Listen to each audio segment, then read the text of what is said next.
हम लोग पढ़ने जा रहे हैं जेनेटिक कोड। ठीक है, जेनेटिक कोड क्या होता है?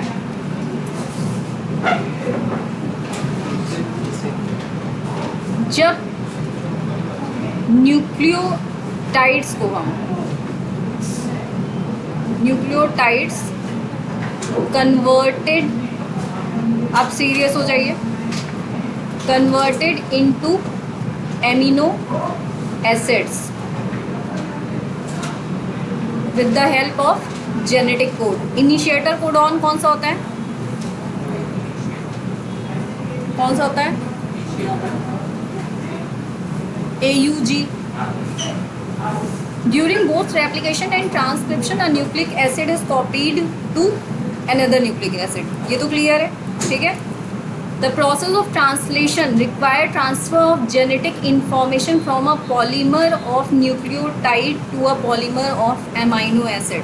जेनेटिक कोड हेडिंग डालिएगा, उस दिन डाला था ना, उसमें ये वाली डेफिनेशन लिख लीजिए। The process of translation requires transfer of genetic information from a polymer of nucleotide to a polymer of amino acid. और आप लोग के जो नोट्स बनेंगे उसमें आप लोग बॉक्सेस में वीडियो से देख के डायग्राम्स भी बनाएंगे, ठीक है, जो जो डायग्राम मैं बोलूँगी, क्योंकि उससे होता क्या है, जब आप रिवीजन करेंगे तो आप लोगों को ईजी रहेगा। क्लियर है? जो मैं नोट्स देखूँगी उसमें डायग्राम भी इंक्लूडेड होने चाहिए। नोट्स का कहिएगा तो कैसे नोट्स बनाने वो मैं दिखा दूँगी, ठीक है। जैसे ये वाला डायग्राम है तो ये होना चाहिए द जेनेटिक कोड का, तो ये डायग्राम आप वीडियो में देख के बना लेंगे। बॉक्स में बनाएंगे आप डायग्राम इसी तरीके से जैसे इसमें बना हुआ है।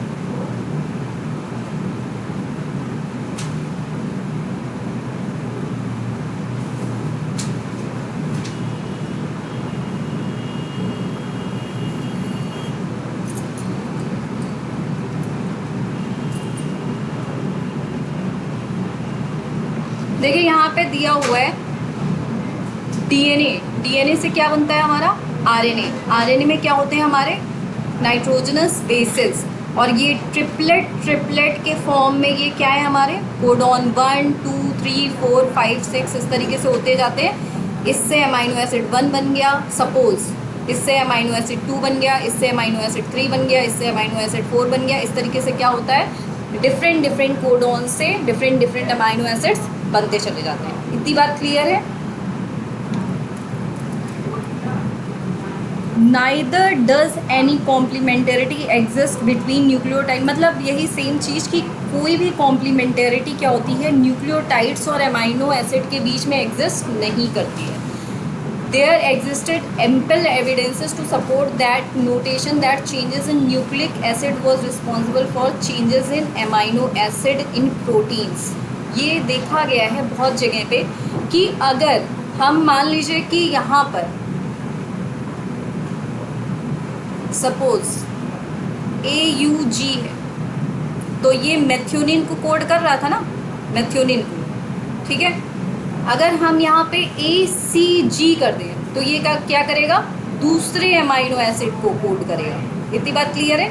तो हमने यहाँ पे चेंज क्या किया, सिर्फ इतना ही। C क्या है हमारा? नाइट्रोजनस बेस, जो कि हमने चेंज किया है यूरेसिल की जगह पे हमने क्या किया, साइटोसिन कर दिया, ठीक।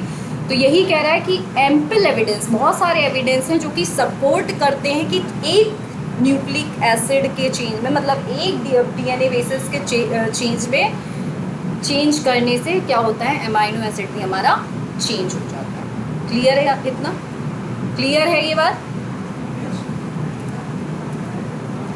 This led to proposition of genetic code that could direct sequence of amino acid during synthesis of protein. Next definition यहाँ से लिखिए, आप लोग पॉइंट करके लिखिएगा, ऐसे लिखिए, a genetic code, a genetic code direct sequence of amino acid during synthesis of proteins.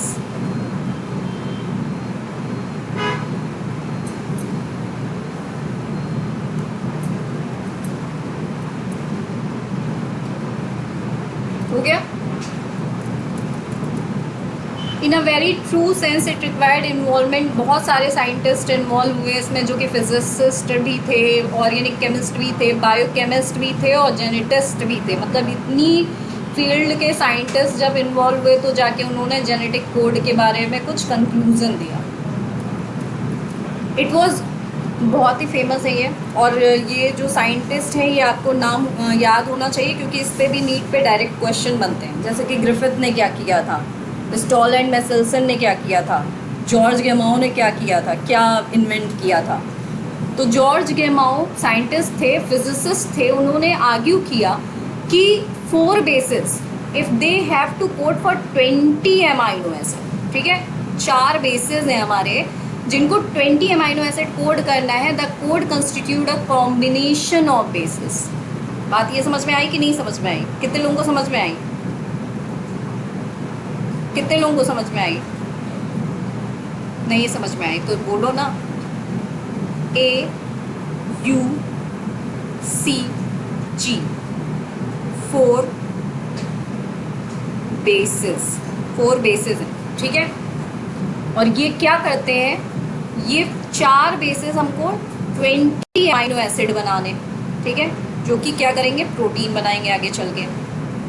तो इन्होंने ये कहा कि इस तरीके से इनको हमें लेना है। वो याद आ रहा है 4 टू द पावर 3 किया तो 64 कोडॉन्स बने, याद आया कि अगर हम 4 टू द पावर 1 कर रहे थे तो वो 4 ही अमाइनो एसिड को तो कोड कर पाएगा, और अगर 4 टू द पावर 2 करते हैं तो वो 16 को कोड कर पाएगा।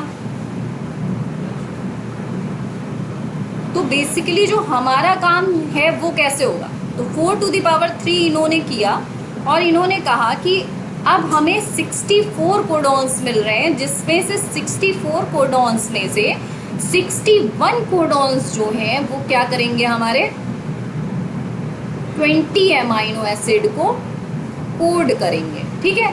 तो अब ये जब 20 अमाइनो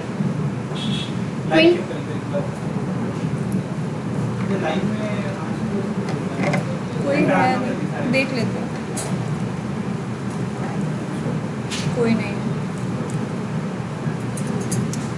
20 अमाइनो एसिड को ये क्या कर रहे हैं, कोड कर रहे हैं, ठीक है। ये बात यहाँ तक क्लियर है, समझ में आ गई इतनी बात। तो अब ये कह रहे हैं कि अब ये जो 61 कोडॉन्स हैं इनके कॉम्बिनेशंस, मतलब ये 61 कोडॉन है तो ये कॉम्बिनेशन किसके होने चाहिए, AUCG के ही तो होंगे कॉम्बिनेशन, तो इसी के बनेंगे ना। मान लो 4 कलर के दुपट्टे हैं, ठीक है, और समझ में आ गया ना, तब ठीक है। इसको नोट डाउन कर लो, लेकिन क्योंकि फिर भूलोगे, कहीं पे ऐसे बॉक्स बना के नोट डाउन कर लो, बस इतनी चीज़ समझने के लिए। एडेनिन, यूरेसिल, साइटोसिन, गुआनिन हमारे 4 बेसिस होते हैं। 20 अमाइनो एसिड्स को कोड करना है। अमाइनो एसिड्स हमारे टोटल पोलर होते हैं, नॉन पोलर होते हैं और न्यूट्रल अमाइनो एसिड्स होते हैं। आगे अभी दिखाएंगे कौन कौन से अमाइनो एसिड्स होते हैं। किसी अमाइनो एसिड का नाम पता है तुम लोग को? पता है? याद नहीं है? कोई अमाइनो एसिड का नाम बता दो।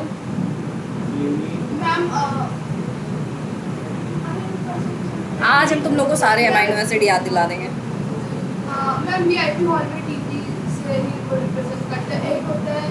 Valine, isoleucine, leucine, lysine, glutamic acid, arginine, histidine, cysteine, ये सारे अमाइनो एसिड्स होते हैं।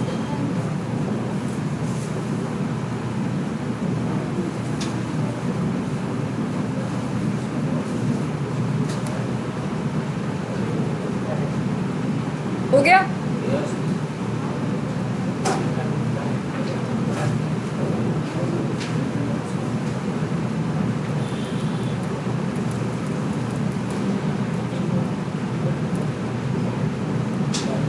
वही सेम चीज़ जो मैं बता चुकी हूँ, तो उसमें यहाँ से हरगोविंद खुराना जी आए। इन्होंने क्या किया, हरगोविंद खुराना जी ने, ये भी साइंटिस्ट थे हमारे,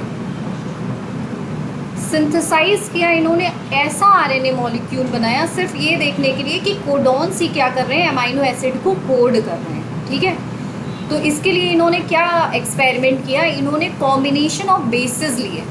बहुत इंपॉर्टेंट है आपके नीट के प्रोस्पेक्टिव से, एक एक लाइन होमोपॉलीमर जैसे पूछेगा, जैसे यहाँ पे आपने देख लिया, अगर सिंगल बेस इंक्लूड है दैट इज होमोपॉलीमर। ठीक है, और अगर दो टाइप के बेसिस या फिर दो टाइप के बेसिस इंक्लूड हैं तो वो क्या होगा हमारा, कोपॉलीमर। ठीक, तो हरगोविंद खुराना जी ने किया क्या, इन्होंने एक ऐसा सिंथेसाइज किया आरएनए मॉलिक्यूल जिसमें क्या था, सिर्फ you you you you you you uracil uracil uracil uracil uracil और यूरेसिल। ठीक है, तो इन्होंने ये कहा कि मतलब ये बताया, और फिर इससे phenyl alanine same amino acid की चेन बन गई। तो इन्होंने ये बता दिया कि कोडॉन ही अमाइनो एसिड्स को कोड कर रहे हैं। ठीक, और दूसरी चीज़ इन्होंने क्या की थी, एक होमोपॉलीमर्स का बनाया था हमारा अमाइनो एसिड की चेन और एक कोपॉलीमर्स की चेन। क्लियर है, इतना क्लियर है? इसको नोट डाउन कर लो, यहाँ से नोट डाउन करना, यहाँ से जहाँ तक मैं लिख रही हूँ। हरगोविंद खुराना, एक मिनट, हरगोविंद खुराना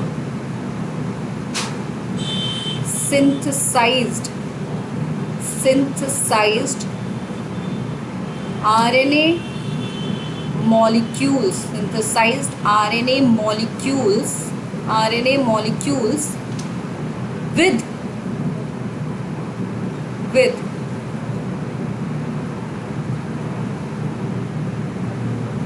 यहाँ से with defined combination of bases, फिर ब्रैकेट में homopolymer such as UUU and copolymer such as UUC and CCA।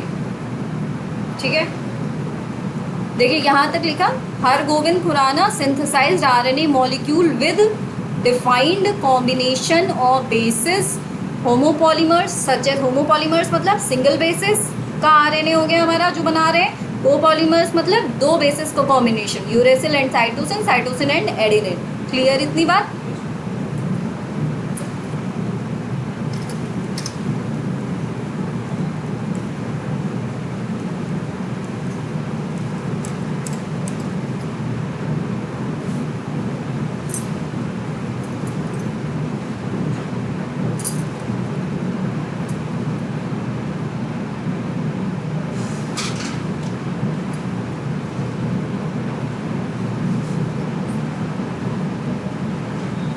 चले आगे, देखिए यहाँ पे लिखा भी है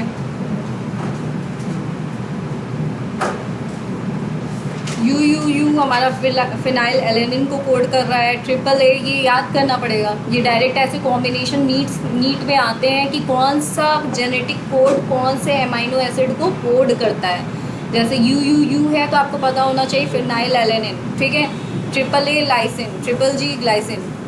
ठीक, आगे बढ़े,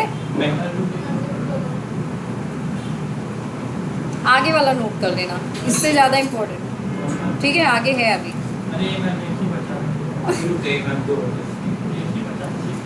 तुम लोग अभी बहुत सारे हैं।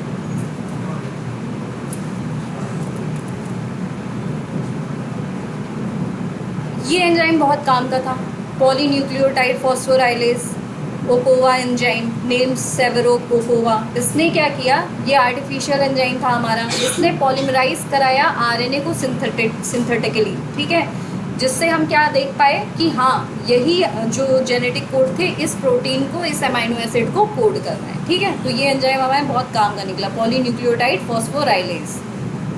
आगे बढ़े, इसको लिख लो, the enzyme polynucleotide phosphorylase was helpful in video से नोट कर लेना। आगे बढ़े, इसको वीडियो से नोट करना। अब आई काम की चीज़, ये पूरा बहुत इम्पोर्टेंट है, ठीक है। देखो पहले इसको करा देते हैं, एक minute. Salient features of genetic code बहुत इंपॉर्टेंट, जहाँ से क्वेश्चन बनेंगे, इसके बाद उसको दिखाएंगे उस इमेज को कि कोडॉन्स में कौन कौन से स्पेसिफिक फीचर्स होते हैं। इसमें डायरेक्ट नीट में क्वेश्चंस बनते हैं, ठीक है। The codon is triplet, triplet है, क्लियर है इतनी बात। 61 codon code for amino acid and 3 codon code for stop codon, UAG, UGA और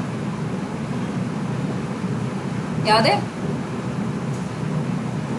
नहीं याद है, चलो कोई नहीं, अभी याद हो जाएगा। हेंस दे फंक्शन, ये देखो यहाँ पे लिखा है 3 कोडॉन्स, 61 कोडॉन्स जो थे। क्लियर है कि नहीं तुम लोग को? हाँ हाँ कुछ तो बोलोगे। और जो 3 कोडॉन्स थे वो स्टॉप कोडॉन की तरह, याद करो ट्रांसलेशन अभी आएगा। ट्रांसलेशन में बताया था कि स्टॉप कोडॉन के लिए कोई भी ट्रांसफ़र RNA नहीं होता है। स्टॉप कोडॉन क्या कराएगा? हमारा टर्मिनेशन ऑफ ट्रांसलेशन कराएगा, जहाँ पर जाके हमारे रिलीज फैक्टर्स बाइंड होते हैं। याद आया कुछ? याद आया कुछ? दिमाग पे जोर डालिए। डिवाइस तो हुआ नहीं होगा, पता है हमें, एज यूजुअल।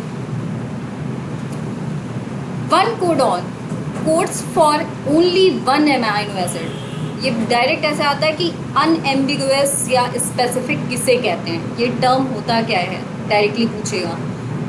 एक कोडॉन जब एक ही एमाइनो एसिड के लिए कोड करता है तो उससे उस कोडॉन को हम या तो अनएम्बिगुअस या स्पेसिफिक कोडॉन बोलते हैं। अब इस डायग्राम में मुझे देख के बताइए। पहली बात तो ये वाला डायग्राम आप लोग अपनी कॉपी में बना लेंगे, ठीक है, और इसको याद भी करेंगे, और अगर याद नहीं होगा तो निमोनिक्स मैं बताऊंगी, ठीक है। अब जैसे यहाँ पे देखिए कि कौन से ऐसे 2 एमाइनो एसिड हैं जो कि सिंगल कोडॉन ही, जिसके मतलब एक एमाइनो एसिड एक सिंगल कोडॉन से ही कोड हो रहा है। डायग्राम में देख के बताइए जल्दी से, जूम कर दें।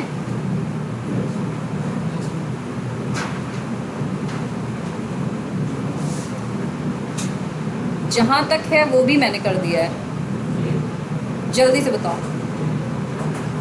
एक सिंगल कोडॉन एक सिंगल अमाइनो एसिड को कोड कर रहा है, और ये याद हो जाने चाहिए क्योंकि ये एक्सेप्शन है, तो ये आएंगे एग्जाम में, नीट में। एक सिंगल कोडॉन, जैसे अभी क्या होता है, एक डीजनरेसी ऑफ कोडॉन एक क्या कहते हैं फीचर होता है, मतलब जिसमें बहुत सारे कोडॉन क्या होते हैं एक सिंगल अमाइनो एसिड को कोड करते हैं। लेकिन सिर्फ 2 ऐसे एक्सेप्शन हैं जो एक सिंगल कोड जो है सिंगल अमाइनो एसिड को ही कोड कर रहा है। इस फीचर को हम अनएम्बिगुअस या स्पेसिफिक कोडॉन बोलते हैं, फॉर स्पेसिफिक अमाइनो एसिड। इसमें ढूंढ के बताइए। देखिए पहले तो ये देखिए UGG ट्रिप्टोफन सिंगल है, हाँ, और ये देखिए मेथियोनिन AUG, ये हमारा इनिशिएटर कोडॉन है। बताया था ना कि AUG सिर्फ मेथियोनिन को कोड करता है, हो गया। ल्यूसिन क्या है? ये सारे अब हैं क्या, ये अमाइनो एसिड्स हैं, ठीक है। Phenylalanine, leucine, serine, tyrosine, cysteine, leucine, proline, histidine,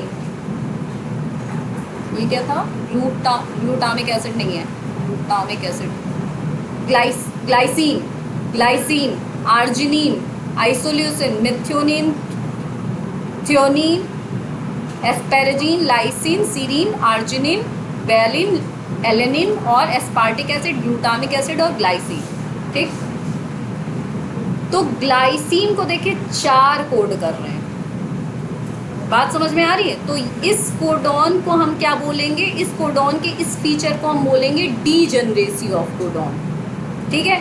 मतलब कि 4 amino acid single, 4 genetic code single amino acid को क्या कर रहे हैं? कोड कर रहे हैं, डीजनरेसी ऑफ कोडॉन। क्लियर है इतनी बात? अमाइनो एसिड के नाम नोट करने हैं, नोट डाउन करा दें, करो, लिखो एक जगह, सिंगल लेटर भी ऐसे करके लिखना, अमाइनो एसिड, ठीक, फिर सिंगल लेटर उसके बगल में, और कोडॉन बाद में इससे देख के नोट डाउन कर लेना, ठीक, क्लियर है? एमाइनो एसिड के नाम लिख लो, फिर इस वाले डायग्राम को बना लेना। क्लियर है? ठीक, लिखो जल्दी, लिखो। सबसे पहले ग्लाइसिन लिखो, ग्लाइसिन, GLYCINE, ग्लाइसिन, जिसको हम डिनोट करते हैं G से, GLYCINE, ग्लाइसिन। रहने दो, इसको हम ग्रुप में डाल देंगे, यहाँ पे नोट डाउन करोगे टाइम जाएगा। ठीक है? अब ये देखो, यहाँ पे क्या है, UUC, ये क्या कर रहा है हमारा, UU और WC, ऐसे डायरेक्ट पूछेगा फिनाइल एलेनिन कौन कोड करता है, नीट में डायरेक्ट क्वेश्चन बनता है यहाँ से। ठीक है? स्टॉप कोडॉन दे के यहाँ से बताइए कौन कौन से हैं, ये याद होना चाहिए। Stop codon is very important. UAA, UAG और UGA, ये नोट डाउन कर लीजिए। स्टॉप कोडॉन्स और इनिशिएटर कोडॉन, एक जगह लिखिए इनिशिएटर कोडॉन डैश करके AUG, और फिर stop codon UAA, UAG, UGA।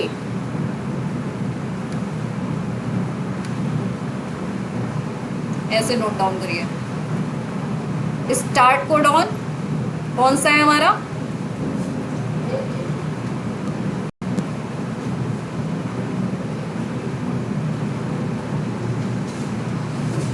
Start codon AUG।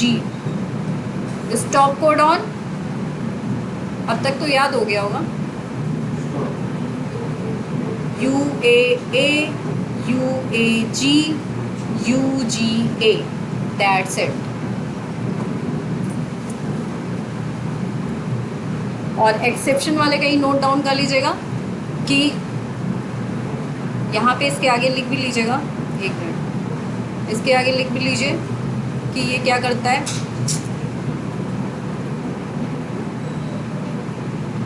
इसके आगे ये लिखिएगा कि ये हमेशा मेथियोनिन को कोड करता है, मेथियोनिन को कोड करता है। ठीक है सौम्या, नोट करो बेटा।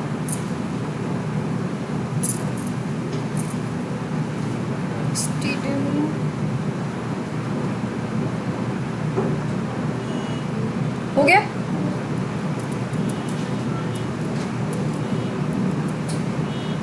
दूसरा feature, some amino acid are coded by more than one codon, hence the code is degenerate। इस स्लाइड को आप लोग वीडियो से नोट डाउन कर लीजिएगा, वेरी इंपॉर्टेंट। ठीक है? सबसे पहले द कोडॉन ट्रिपलेट होता है, 61 कोडॉन, नहीं तो ऐसे यहाँ पे जैसे मैं लिखवाती जा रही हूँ ऐसे नोट डाउन कर लीजिए। 1 कोडॉन कोड्स फॉर, ऐसे नोट डाउन कर लीजिए, 1 कोडॉन, 1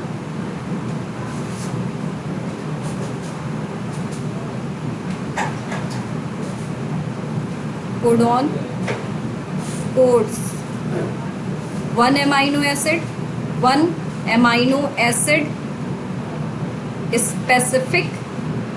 स्पेसिफिक और अनएम्बिगुअस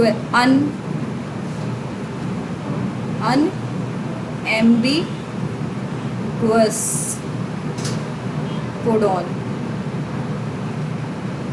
दूसरा, amino acid code are coded by more than one codon। Amino acid यहाँ पे लिखेगा, amino acid code by, coded by more than one codon। इस फीचर को हम क्या बोलेंगे, डीजनरेट या डीजनरेसी, कुछ भी।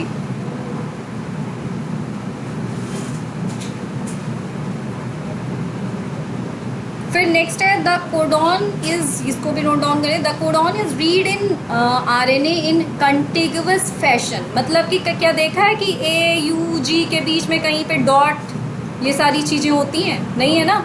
तो मतलब कि कोई भी पंक्चुएशन उनके बीच में नहीं होती है, इस तरीके से कोडॉन पढ़े जाते हैं। क्लियर है? तो इसको भी नोट डाउन कर लीजिए।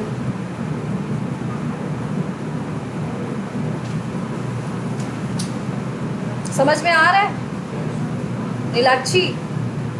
अब कोडॉन क्लियर है? कोडॉन के लिए बहुत परेशान थी तुम।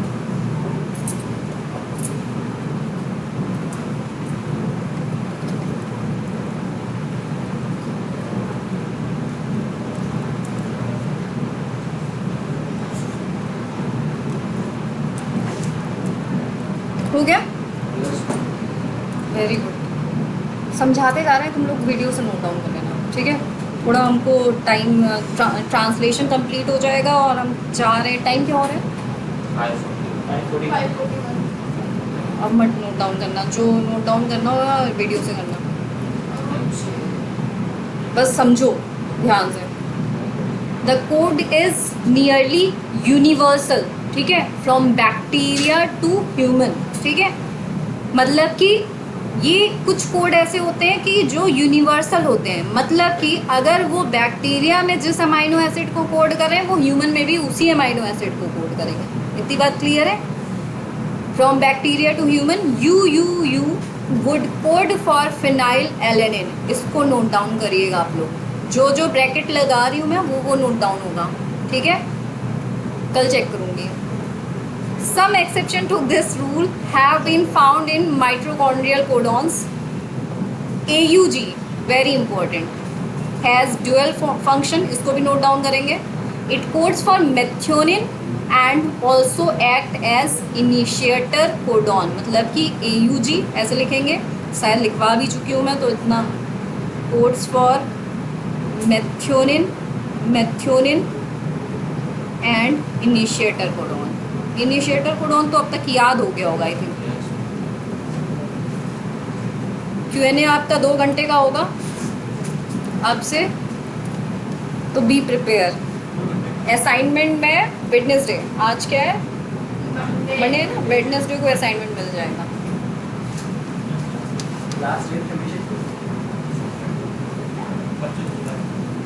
Based on George Gamow, code should be made of निशा 1 न्यूक्लियोटाइड्स, 2 न्यूक्लियोटाइड्स, 3 न्यूक्लियोटाइड्स, 4 न्यूक्लियोटाइड्स। कितने लोगों को पता है? हाथ खड़ा कर लें जल्दी से। कितने? 4 कौन बोल रहा है? 4 मत बोलना, नहीं हम बेहोश हो जाएंगे।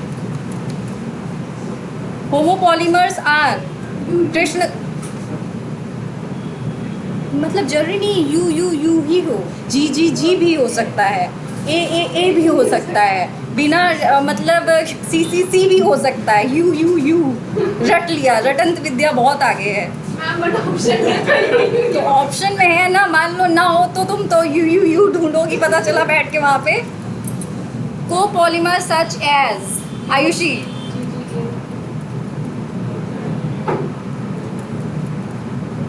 Mutation and relationship between genes and DNA. बहुत ध्यान से इसको समझना। Genes and DNA are best understood by mutation studies, ठीक है? जब कोई भी म्यूटेशन होता है, जैसे मान लो ACG की जगह कुछ ऐसा म्यूटेशन हो कि AUG हो जाए, ठीक है? तो उससे जो अमाइनो एसिड कोड हो रहा था, जैसे सिकल सेल अनीमिया जो है डिजीज़, वो क्यों होती है? वो ड्यू टू पॉइंट म्यूटेशन होती है, ठीक है? नींद, स्लीपिंग सिकनेस की बात नहीं कर रहे हैं, सिकल सेल एनीमिया की बात कर रहे हैं हम। द रिलेशन देखो यहाँ पे, इफेक्ट ऑफ लार्ज डिलीशन और एंड रीअरेंजमेंट, ये नोट डाउन करिएगा जब लिखिएगा तो। इफेक्ट ऑफ लार्ज डिलीशन, या तो डिलीशन हो and rearrangement in a segment of DNA or in a chromosome are known as mutation या फिर डैश म्यूटेशन, ठीक है? डैश करके म्यूटेशन, मतलब कि कोई भी सेगमेंट, कोई भी सीक्वेंस या तो डिलीट हो या तो नया इंसर्ट किया जाए, तो क्या होगा? पूरी की पूरी इस तरीके से देखो, मान लो ये मेरा mRNA है, मेरा ही मान लो, मेरा, हाँ मेरा भी mRNA होगा भाई, या प्रोटीन है मेरे अंदर, हाँ ऐसे बात कर रहे थे जैसे मेरे पास एम है, तुम्हारे पास भी ये सबके पास है। AUG है, GUG है, CAUG, नहीं सॉरी AUG नहीं, CGUG, CCU, ठीक है। अब अगर मैं यहाँ पर इंसर्ट कर दूँ U, ठीक है, इंसर्ट कर दूँ U, सब पूरा चेंज होगा कि नहीं चेंज होगा। एक और हमारे जेनेटिक कोड में क्या होती है, खासियत होती है, ध्यान से देखिएगा कि हमेशा हम जो जेनेटिक कोड होता है वो ऐसे ही पढ़ते हैं, इस तरह से 5 प्राइम टू 3 प्राइम ट्रिपलेट के सीक्वेंस में, क्योंकि यही जैसे फर्स्ट अमाइनो एसिड बनाया, सेकेंड अमाइनो एसिड बनाया, थर्ड अमाइनो एसिड बनाया, तो इसको क्या कहते हैं, इस मेथड को हम किस मेथड में पढ़ते हैं, नॉन ओवरलैपिंग, ठीक है, नॉन ओवरलैपिंग, ठीक है। जबकि अगर हम इसे इस तरीके से पढ़े, मान लो हमने इस तरीके से पढ़ा, AUG पढ़ लिया, ठीक है, फिर UGG पढ़ ले रहे हैं, फिर हम पढ़ रहे हैं ऐसे GUC पढ़ रहे हैं, सब गड़बड़ हो जाएगा कि नहीं गड़बड़ हो जाएगा।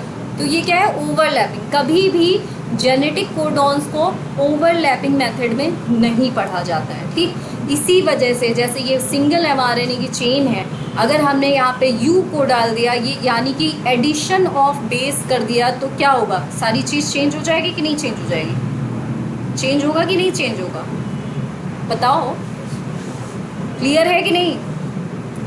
अब आगे देखिए, a classical example of a point mutation is a change of single base pair in the gene for beta globin chain that result in the change of amino acid residue glutamate to valine, जिसकी वजह से sickle cell anaemia disease हो जाती है, जिसमें कि haemoglobin molecule जो होता है हमारा, यहाँ पे ये देखिए ध्यान से,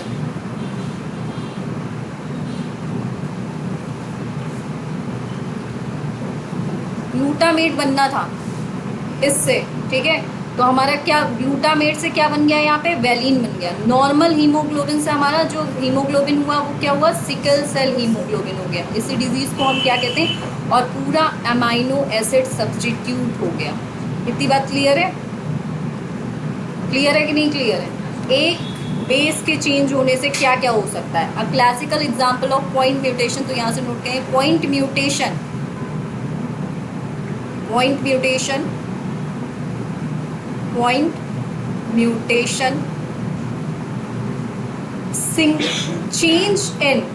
change in single base pair, single base pair for beta globin chain, मतलब कि जो चेन बीटा ग्लोबिन चेन बना रही थी, beta globin chain human haemoglobin, human haemoglobin molecule में, ह्यूमन हीमोग्लोबिन मॉलिक्यूल में वो क्या करती है, चेंज एमाइनो एसिड ग्लूटामेट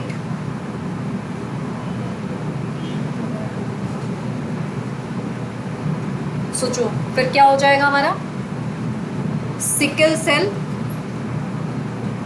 यहां से ऐसे लिखना, sickle cell haemoglobin, haemoglobin, and इस डिजीज को हम बोलेंगे सिकल सेल अनीमिया, ठीक है। लिखा भी था इट रिजल्ट्स, कुछ नहीं था इसमें, ये था it results condition called sickle cell anaemia, ठीक है। अब यहाँ पे देखो, हाउ अ चेंज इन, कैसे एक सिंगल न्यूक्लियोटाइड जब चेंज होता है कोडॉन में, तो वो क्या कर देता है, पूरे अल्टर कर देता है amino acid in a polypeptide. बात समझ में आ रही कि नहीं, सॉरी समझ में आया कि नहीं, क्या कह रहा है, क्या यस मैम, क्या बताओ, समझाओ जल्दी से, इस स्लाइड को समझा दो तो मुझे समझ में आ जाएगा, जल्दी से समझाओ, 1 मिनट है तुम्हारे पास, 1 मिनट बहुत है इस स्लाइड के लिए, सब समझा चुके आगे, और कौन कौन समझा सकता है वो हाथ खड़ा कर दे।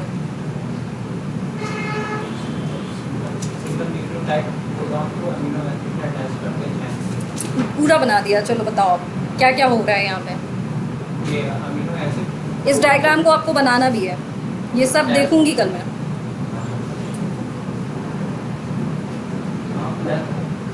मैम इसमें हाँ बोलो बोलो, जिसको भी आ जा रहा है। इसमें ये बोल रहा है कि एक न्यूक्लियोटाइड को अगर हम अल्टर इसका मतलब अलग उससे करेंगे तो वो अमीनो एसिड जो है पॉलीपेप्टाइड चेन बना देगा। नहीं भाई बस, इतना लंबा क्या कहाँ जा रही हो तुम। बात सही कह रही हो, तुम कह नहीं पाई सही से बात। तुम्हारी बात हम समझ गए। देखो UGC है, ठीक है, सिस्टीन को कोड कर रहा है, तुम लोगों को समझ में आ रहा है कि नहीं। सिर्फ क्या चेंज किया यहाँ पे, देखो ध्यान से, ए चेंज किया। अब सोचो, जो मैंने बोला था ना कि अगर एक चेन में अगर थोड़ा सा भी क्या हुआ, वहाँ पे एक बेस चेंज हुआ तो ग्लूटामेट से वेलिन बन गया, तो एक डिजीज हो जा रही है। तो म्यूटेशन ने क्या कर दिया वहाँ पे। तो वही चीज़ है कि तुम लोग को बात समझ में आ रही कि नहीं।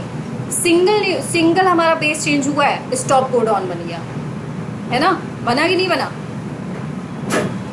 UGG सिंगल चेंज हुआ, ट्रिप्टोफेन कोड कर रहा है। ट्रिप्टोफेन को हम W से डिनोट करते हैं, ये सिंगल लेटर होता है, ठीक है। देखो जो हमारे अमाइनो एसिड्स होते हैं वैसे 20 होते हैं, दो और मैंने बताए थे, एक होता है पायरोलाइसिन, एक होता है सेलेनोसिस्टीन, लेकिन मेनली 20 होते हैं। तो उनको हम 3 लेटर से डिनोट करते हैं वैसे, लेकिन अभी क्या है उसको थोड़ा सा और इजी करने के लिए, क्योंकि जब आप आगे कभी सेल बायोलॉजी में थोड़ा सा डीप में पढ़ेंगे तो क्या होता है कि हर प्रोटीन के पास एक पर्टिकुलर सीक्वेंस होता है अमाइनो एसिड का, उससे ही टारगेट होता है कि वो कौन सी जगह पे जाएगी। तो मान लो कि इतना तो नहीं लिख सकते थे ना कि KDEL, हमें पता है तो इजी है हमारे लिए। K मतलब लाइसिन हो गया, D मतलब एस्पार्टेट हो गया, E मतलब ग्लूटामेट हो गया, L मतलब हमारा ल्यूसिन हो गया। तो ये चीज़ें ईजी करने के लिए अमाइनो एसिड को सिंगल लेटर से भी डिनोट किया गया। क्लियर है ये बात। तो इसी तरीके से ट्रिप्टोफैन को हम W से भी करते हैं, टायरोसिन को हम Y से डिनोट करते हैं, सीरीन को हम S से ही डिनोट करते हैं, फिनाइलएलानाइन को हम F से करते हैं डिनोट, सीरीन को हम S से करते हैं, आर्जिनिन को हम R से करते हैं डिनोट, ग्लाइसिन को हम G से करते हैं, और सिंपलेस्ट अमाइनो एसिड हमारा ग्लाइसिन होता है। अमाइनो एसिड एक क्वेश्चन अराइज हुआ, बायोमोलिक्यूल्स 12th क्लास ना, 11th पढ़ चुके राइट। तो बायोमोलिक्यूल्स में अमाइनो एसिड का स्ट्रक्चर याद है थोड़ा बहुत, थोड़ा बताओ जल्दी जल्दी याद है, कुछ याद आ रहा है। कार्बोक्सिलिक ग्रुप होता था, अमाइनो ग्रुप होता था, ऊपर H ग्रुप होता था। अरे भाई इस तरीके से नहीं होता था, H होता है, NH2 होता है, COH हो गया, नीचे R ग्रुप हो गया। इसी के बेसिस पे सारे अमाइनो एसिड डिफरेंस हो जाते हैं। ये R चेंज होती है, हमारी साइड चेन होती है। याद आया कुछ, अब जाके याद कर ले बायोमोलिक्यूल्स जब पढ़ाएंगे। Effect of point mutation that insert, देखो ध्यान से देखना, अब ये पॉइंट तुम लोग को क्लियर हो रहा है। इफेक्ट ऑफ पॉइंट म्यूटेशन मतलब सिंगल बेस का चेंज हो रहा है। दैट इंसर्ट मतलब ऐड कर रहा है या फिर डिलीट कर रहा है। A base in structural gene can be better understood by following a simple example. Consider, अब देखिए यहाँ से आप लोगों को बहुत अच्छे से समझ में आ जाएगा, ये आपकी NCERT में भी ऐसे ही दिया हुआ है as it is.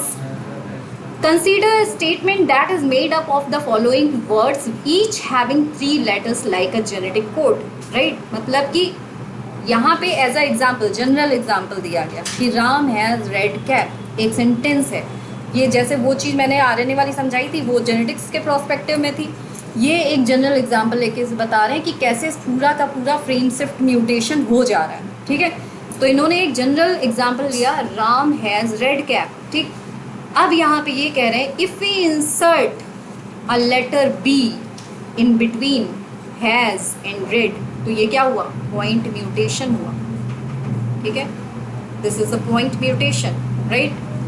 And this is the addition of addition बोला जाएगा इसे, ठीक है। एडिशनल म्यूटेशन कहलाएगा इसमें। अब राम हैज़ ब्रेड कैप, सब चेंज हो गया कि नहीं, चेंज हुआ, क्लियर है। अगर हमने 2 लेटर्स चेंज कर दिए, BI डाल दिया, तो भी सारी चीज़ें चेंज हो जाएंगी ना। मैडम हमने कुछ एडिशनल अभी ऐड नहीं किया है ना, मतलब चार्जर वगैरह तो नहीं ऑन किया है? नहीं। नहीं, जैसे चल रहा है चल रहा है।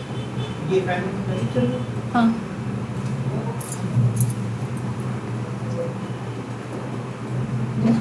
हो गया, BI ऐड किया, ठीक है। क्लियर है यहाँ से, क्लियर है कि नहीं? नाउ इंसर्ट, अगर हम 3 लेटर चेंज करेंगे तो क्या होगा, कोई बता सकता है विद द कॉमन सेंस? ये तो अगर हमने ये किया, द स्टेटमेंट वुड रीड, आगे फिल इन द ब्लैंक्स कोई भर सकता हो, देखते हैं किसका दिमाग चल सकता है, क्या होगा। जैसे अरे ये तो हमें पता है कि हो जाएगा। हम पूछना चाह रहे हैं कि अभी तक जैसे ऊपर कर रहे थे, पढ़ने में नहीं आ रहा था, तो चेंज हो रहा है, तो म्यूटेशन समझ में आ रहा है, सारा सब कुछ गड़बड़ हो जाएगा। अब Ram has big red cap, तो क्या लग रहा है, अगर 3 लेटर्स जाएंगे, 3 कोडॉन में गया, तो क्या चेंज होने के चांसेस हैं? वो म्यूटेशन इतना लीथल हो सकता है? लीथल मतलब कि डेंजरस, हो भी सकता है, नहीं भी हो सकता है। ये देखें, सामने देखिए पहले, Ram has big red cap, अगर आपने ट्रिपलेट में कोडॉन डाला तो इतना चेंज नहीं होगा। आप चीज़ों को, मैंने क्या बताया था कि यहाँ पे मान लीजिए AUG लिखा है, GUG लिखा है, अभी तक आप क्या कर रहे थे, C ऐड कर दिया, फिर GUG मान लिया हमने, फिर हमने CUC मान लिया, ठीक है। अभी तक क्या कर रहे थे, आपने ये ऐड किया, तो सब कुछ चेंज हो रहा, सामने देखिए, सब कुछ चेंज हो रहा था कि नहीं चेंज हो रहा था? ये फर्स्ट केस था। अगर हमने सेकंड केस में CG ऐड कर दिया, तो भी सब कुछ चेंज हो रहा है कि नहीं चेंज हो रहा है निशा? फिर अगर हमने CGG कर दिया, तो यहाँ से भी एक अमाइनो एसिड बन सकता है ना, बन सकता है ना, चीज़ें नॉर्मल हो सकती है ना। तो ये कह रहे हैं कि अगर 1 पॉइंट म्यूटेशन, मतलब सिंगल म्यूटेशन कर रहे हैं, सिंगल बेस का इंसर्शन या डिलीशन कर रहे हैं, तो वो क्या होगा, ज़्यादा लीथल हो सकता है। ठीक, क्लियर है यहाँ तक?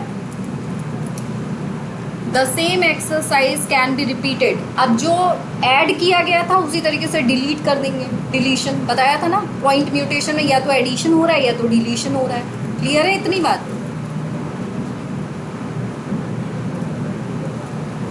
देखिए, राम हैज़ क्या डिलीट किया, can be removed by deleting the letters RED,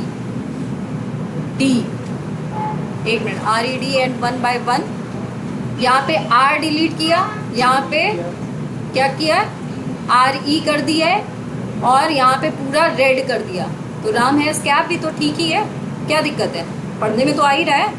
तो बस ये समझाना चाह रहे हैं कि अगर ट्रिपलेट में कोड हो रहा है, ट्रिपलेट अगर कोई इंसर्ट हो गया तो इतना दिक्कत नहीं है, लेकिन अगर पॉइंट म्यूटेशन, यानी कि पॉइंट म्यूटेशन में अगर सिंगल बेस या तो ऐड हो जा रहा है या तो डिलीट हो जा रहा है, या तो 2 बेसेस ऐड हो जा रहे हैं या डिलीट हो जा रहे हैं, तो क्या होगा, म्यूटेशन लीथल होगा। इंसर्शन और deletion of 1 or 2 bases change the reading frame from the point of insertion और डिलीशन। इसका मतलब समझ में आ रहा है? समझ में आ रहा है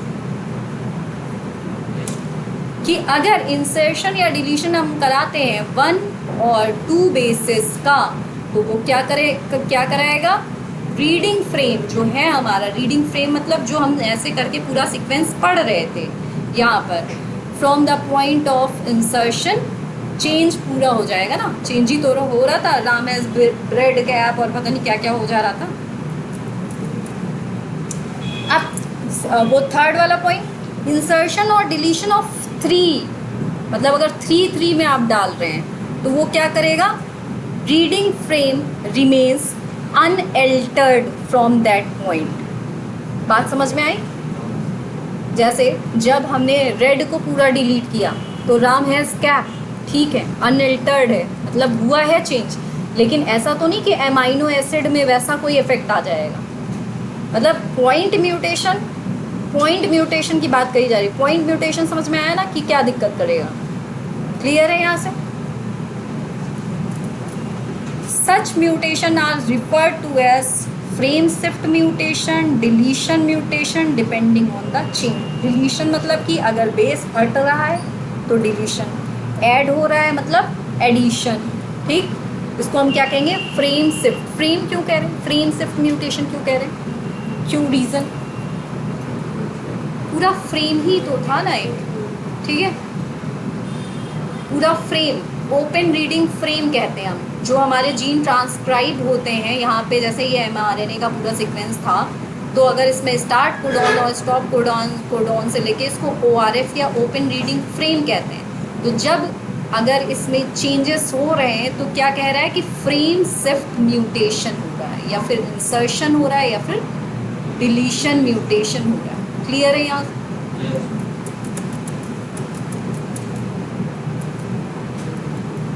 transfer RNA the adaptor molecule. Translation याद है, कितने लोगों को याद है? क्योंकि कॉन्सेप्ट तो सब हम बैठा चुके 2 दिन।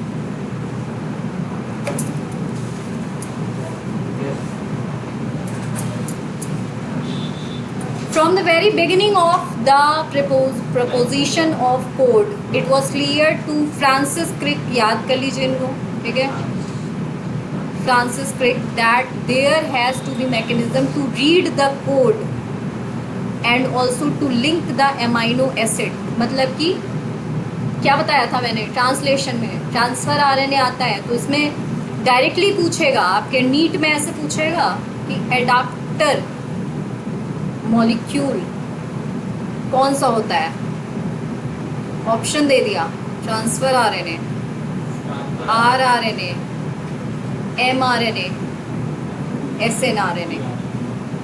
तो आपको पता होना चाहिए कि ट्रांसफर RNA हमारा क्या काम करता है, एज अ एडाप्टर मॉलिक्यूल काम करता है, ठीक। अब ये देखिए यहाँ पे इसका डायग्राम देखिए, बहुत ही अच्छे से इस डायग्राम को बनाना है आप लोगों को, ठीक है। ट्रांसफर RNA आप हेडिंग लिखेंगे, फिर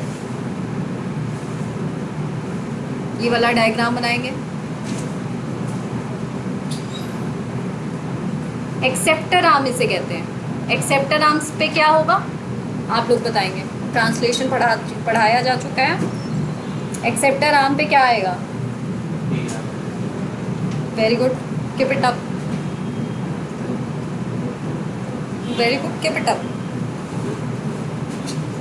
अवनीश क्या आएगा एक्सेप्टर आर्म पे, एमाइनो एसिड, भूल गए, रिवीजन नहीं हुआ, एमाइनो एसिड नहीं आएगा एक्सेप्टर आर्म पे।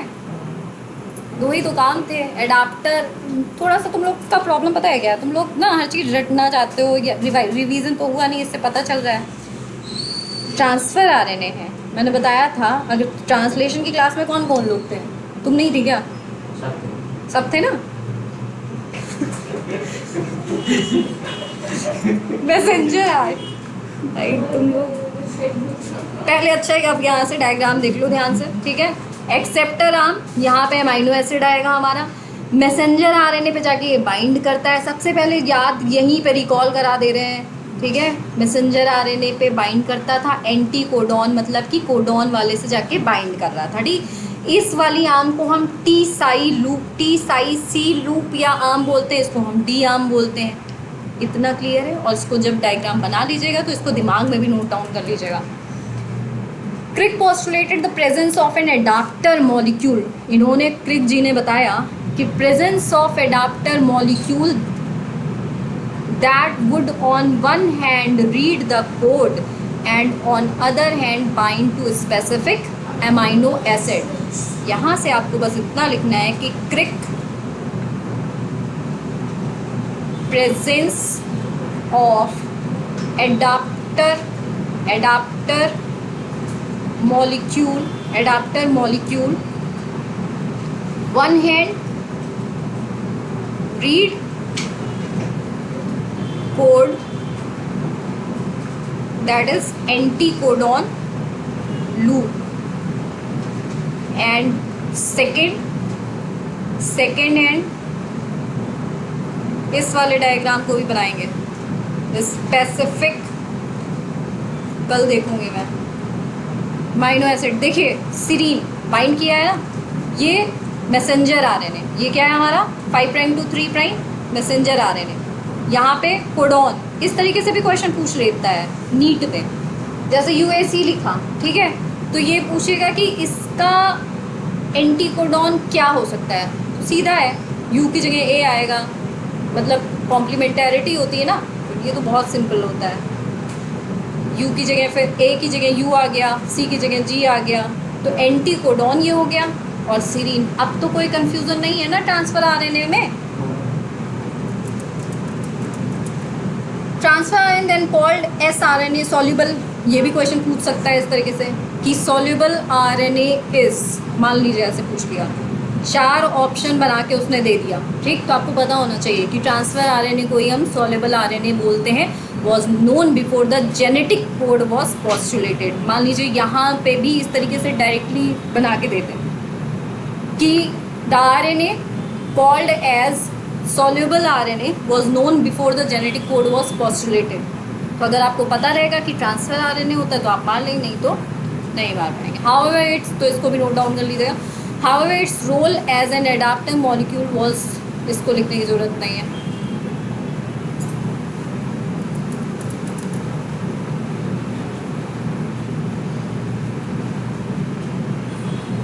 ये सी चीज है।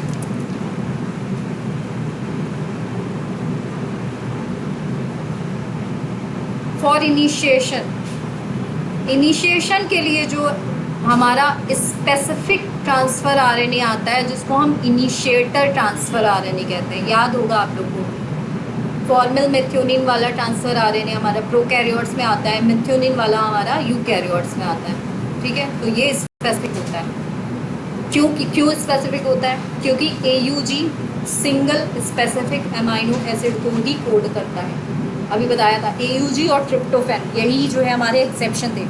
AUG इनिशिएटर कोडॉन है जो हमेशा मेथियोनिन को ही कोड करेगा, इसलिए initiator transfer RNA will always be specific. Clear है? ये वाला बहुत important point, there is no transfer RNA for stop codon. जिस पे टिक लग रहा है वो नोट। द सेकेंडरी स्ट्रक्चर, हाँ ये वाला भी, ये स्लाइड बहुत इंपॉर्टेंट है। द सेकेंडरी स्ट्रक्चर, जो secondary structure of transfer RNA दिया गया उसको हम क्लोवर लीफ, यहाँ पे क्वेश्चन ऐसे बनेगा, primary structure of transfer RNA is clover leaf और सेकेंडरी स्ट्रक्चर। तो इस तरीके से अगर आपको याद रहेगा हर टाइम कि सेकेंडरी स्ट्रक्चर वाला क्लोवर लीफ मॉडल से रिजेंबल करता है, तो आप उसको कर लेंगे। एल शेप्ड का दिख रहा है ना, इन्वर्टेड एल शेप्ड दिख रहा है कि नहीं? Transfer RNA is compact molecule looks like inverted L.